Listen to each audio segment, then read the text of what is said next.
మా అన్న చిట్యాల సాయిలు చచ్చిపోయిండు.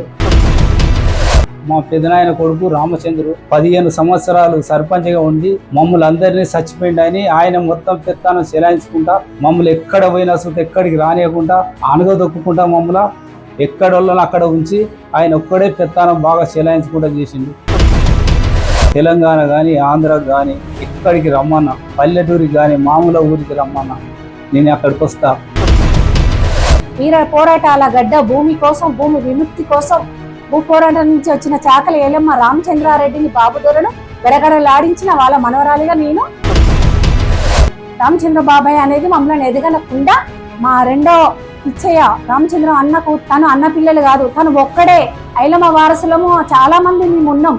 అయినా అందరూ ఐలమ్మ వారసులు చనిపోయిందని, తన కుటుంబం ఒక్కటే ఉన్నదని తను చెప్పుకునేవాడు.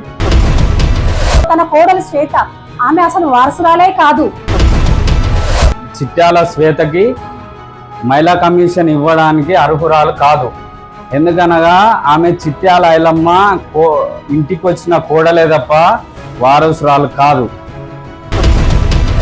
ఎక్కడ మీటింగ్ లో మేము ఐలమ్మ వారసురాలు అయితే మా ఐలమ్మ వారసులు కాదు అని తను చెప్పేది. మేము ఒక్కరమే ఉండేది, అందరు చనిపోయిందని మమ్మల్ని ఏం కాక నెట్టేసాయి.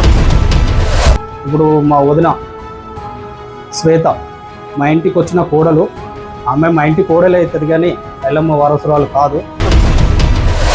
మా వదినే శ్వేత మా అక్కకు జాబు రాకుండా ఆమెను అనగదొక్కాలని చాలా ట్రై చేసింది.